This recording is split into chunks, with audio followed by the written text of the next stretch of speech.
Imagine a world where technology is both a blessing and a curse. Amid this digital revolution, a term has emerged that's causing a stir: virtual autism. It sounds like something out of a science fiction movie, doesn't it? But believe me, this discussion is very real and is dividing opinions. Is screen time really transforming children's behavior, or are we just creating imaginary monsters? Like a wise mentor, I'm here to guide you through this fog of uncertainties and reveal the truth behind this intriguing phenomenon.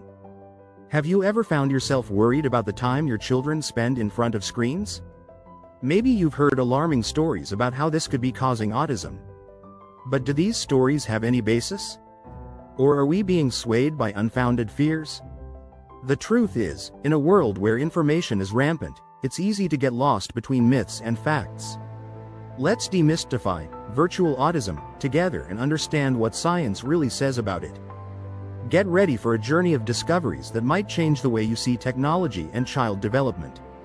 The quick reward you seek is within your reach: clear and well-founded knowledge. By the end of this read, you'll have a deeper and more accurate understanding of virtual autism. Don't be misled by sensationalist headlines or unsubstantiated opinions. Let's separate the wheat from the chaff and ensure that you're well informed. After all, in a world where technology is advancing rapidly, it's essential that we're armed with the truth. So, let's embark on this journey together and uncover what's really behind virtual autism. What are some common myths you've heard about virtual autism? You may have come across a few, like the notion that excessive screen time can lead to autism. Let's set the record straight, shall we?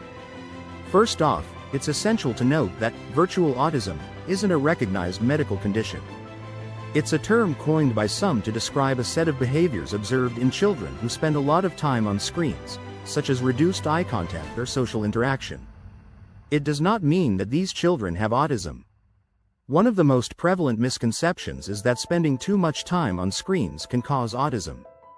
However, research and scientific consensus tell us that this is not the case. Autism is a complex neurodevelopmental disorder that is believed to have a strong genetic component. Despite numerous studies, there is no empirical evidence linking screen time to the onset of autism. Another common myth is that children with autism are more inclined to become addicted to screens. It's true that children with autism can show a strong interest in particular topics, and screens can provide an outlet for these interests. However, this does not equate to addiction. Just like any other children, those with autism can learn to manage their screen time with appropriate guidance and structure. There's also the belief that screen time is inherently bad for children with autism. Screen time, like any tool, can be beneficial or harmful depending on how it's used. For instance, technology can provide children with autism access to therapeutic tools, educational resources, and social connections they might not otherwise have. So, it's not about banning screens entirely, but about using them in a balanced and beneficial way. Lastly, some people think that if a child shows signs of virtual autism, they must have autism. But this is a dangerous assumption. Autism is a serious diagnosis that should only be made by a qualified professional. If your child exhibits changes in behavior, it's important to seek a professional evaluation rather than jumping to conclusions based on internet information. So, what's the truth about screens and autism? Screens do not cause autism. Children with autism are not more susceptible to screen addiction. Screen time can be both beneficial and harmful, depending on how it's used. And signs of virtual autism do not necessarily mean a child has autism. As we can see, understanding the facts can help dispel these common myths. It's important to approach the topic of screen time and autism with a balanced view, taking into account the potential benefits and drawbacks. Armed with this knowledge, we can make informed decisions about screen time for our children. After all, the goal isn't to fear technology, but to harness its potential in a way that supports our children's development and well-being. So how does excessive screen time affect our children's development and behavior? This is a question that has been the subject of much research and debate, and today, we're going to delve into the potential impacts. Firstly, it's important to understand that every child is unique. What might be excessive for one, may not be for another. However, studies have shown that when screen time crosses a certain threshold, it can start to interfere with a child's overall development. Screen time can affect a child's social skills. Children learn by observing and interacting with the world around them. When they spend significant amounts of time in front of screens, they miss out on opportunities to engage with others, to practice their communication skills, and to understand social cues. Over time, this can lead to difficulties in forming and maintaining relationships, which are crucial for their emotional well-being and growth. Moreover, excessive screen time can also influence a child's play behavior. Play is essential for children as it aids in their cognitive development, motor skills, and problem-solving abilities. When screens take center stage, traditional play often takes a backseat. This could mean less time spent on imaginative play, physical activities, or hands-on learning experiences, all of which play a vital role in a child's development. And lastly, let's talk about overall well-being. Screen time isn't inherently bad. It can be a valuable tool for learning and entertainment. But when it becomes excessive, it can lead to issues like sleep disturbances, physical discomfort, and even behavioral problems. Research suggests that children who spend a lot of time in front of screens may have a higher risk of developing symptoms of anxiety and depression. So, what does this all mean? It means that while screens can offer many benefits, they should not replace the fundamental aspects of childhood interpersonal interactions, play, and exploration. It's not about completely eliminating screen time, but about finding a healthy balance. This balance is particularly crucial for children with autism, who may find screens a comforting source of stimulation. The challenge lies in ensuring that screen time is beneficial and not detrimental to their development.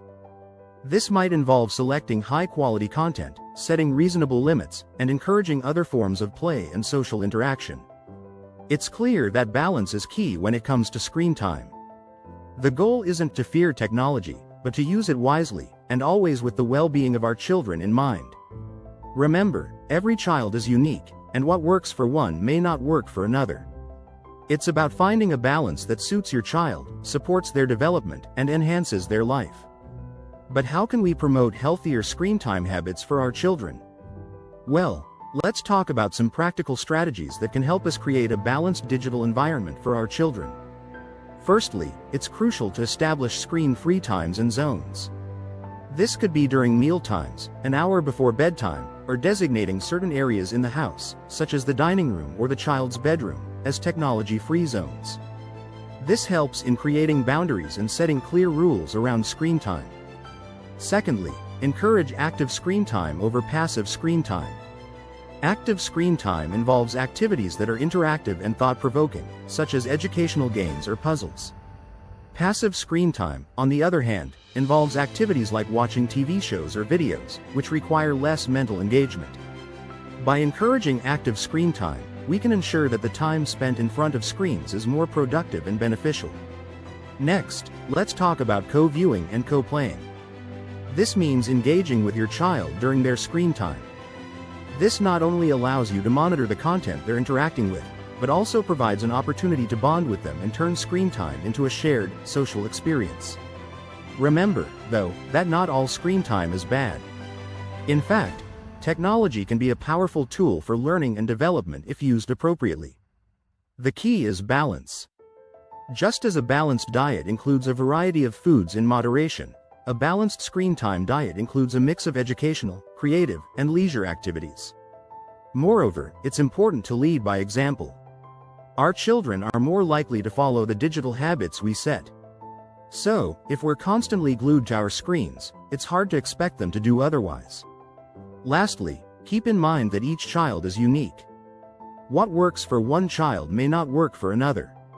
So, tailor these strategies according to your child's interests, needs, and abilities. With these tips, we can help our children have a healthier relationship with technology. Now that you have a clearer understanding of virtual autism, how about putting that knowledge into practice? How can you adjust the screen time of the children around you to promote healthy development? Are we ready to balance the benefits of technology with the necessary care? Think about it and start making small changes today. After all, information only has value when it's applied, right? And speaking of applying knowledge, have you watched our video, Natural Treatments for Autistic Children, a complete guide? It's full of valuable tips that can make all the difference in the life of an autistic child. Don't miss this opportunity to learn even more and make a difference. And of course, subscribe to our channel, like the video, share it with your friends, and turn on notifications. This way, you won't miss any new content and will always stay well informed. Thanks for watching. See you in the next video.